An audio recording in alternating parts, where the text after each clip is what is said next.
Let's talk a little bit about self-deception. Self-deception is something that we are all quite guilty of. And the tricky thing is that it's so hard to spot because, well, you're deceiving yourself. So you don't see it. You're kind of like pulling the cover over your eyes. And it's not something we consciously do. We subconsciously self-deceive and come up with stories and come up with narratives that are very convenient for us, that make things easier for us to process in our own minds. And this is a very bad habit that can keep us very unconscious. It can keep us very blind in a lot of ways, because if you don't recognize the ways that you are deceiving yourself, well, inherently there's blind spots there. And this is very important because unconsciousness inherently leads to suffering. Anytime you are deceiving yourself, you are creating opportunity for suffering. So let me give you a few examples of ways that people commonly deceive themselves. Maybe you are guilty of this too. And before I share some examples, I want you to remember that we're talking about self-deception here. So as you're hearing this, it'll be very easy and convenient for you to dismiss ways that you might deceive yourself and say, no, I don't do that. Because you don't think you do. Because you're deceiving yourself when you do it. So remain very open. Put down your defenses for a second and really consider, is that something I do? And it'll be easier to spot as you do it than to spot it retroactively, okay? So you might not recognize it now, but be aware of the fact that you more than likely have a decently large capacity to deceive yourself, and you probably do it a lot more than you think.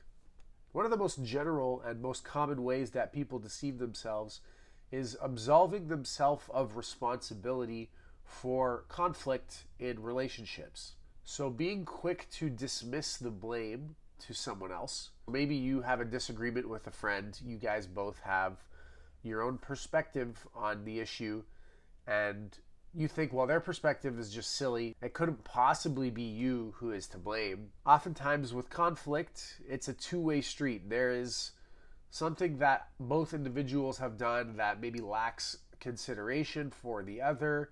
It's not usually completely the fault of one party or the responsibility of one party. But it can be emotionally difficult to recognize, maybe I've done something a little bit out of line here too. Maybe I should consider, what did I do wrong here? How am I deceiving myself right now? Especially when perhaps the other person did some wrong as well. What tends to happen is we get very caught up in our emotions, and maybe we're angry at them, maybe we're upset at them, and we're just focusing on that, and now we're putting all the blame, all the responsibility on them, rather than hearing their anger, hearing why they're upset, and trying to understand, what role do I actually have in that? What part did I play? How am I responsible for that? Being aware of self-deception in friendships, in relationships, in romantic relationships, platonic relationships, family relationships, whatever it might be, is very important to maintain healthy connection, healthy communication. Another example of ways that we often self-deceive is in failing to take responsibility for our circumstances, for where we are in life. And now, I don't know who you are watching this video. Maybe you were born into some pretty harsh conditions, but if you are still in those conditions, you have a role to play as well. An example of how we self-deceive is when we fail to take accountability for the actions that we're taking, for the bad habits that we continue to maintain that keep us down and out, that keep our external situation, our circumstance, unfavorable. And we kind of just say, well, life isn't fair. You know, I got dealt a bad hand, and now I have to work hard, and the whole world is against me. This sort of victim mentality is an example of self-deception. Now, there's a spectrum here. I'm sure you've met a few individuals that have very bad victim mentalities. I know I have, and I know it seems very obvious to me, but at other times, I can also have a victim mentality. And then when I catch myself doing it, it's like, oh, wow. It's like I was in a dark room and didn't even realize that there was 3 light switches that I could turn on. And then all at once they got turned on, and it's like, oh, I was completely blind. I thought I could see. But now I'm empowered with the truth that I have more to do with these situations than I realize. Another example of self-deception that is very popular in the self-help community and spiritual communities is wishful thinking. Now, you've probably heard of the word manifestation before. I myself have a few videos on manifestation. And manifestation is definitely real. Anything that was created by a human started off as a thought. It is true. It's rather logical when you think about it. Manifestation is just a little bit of a magical sounding word. But everything created starts off energetically. It starts off as a thought. Now, people self-deceive themselves into thinking that they can manifest what they want. They're going to attract in abundance just by, thinking about money.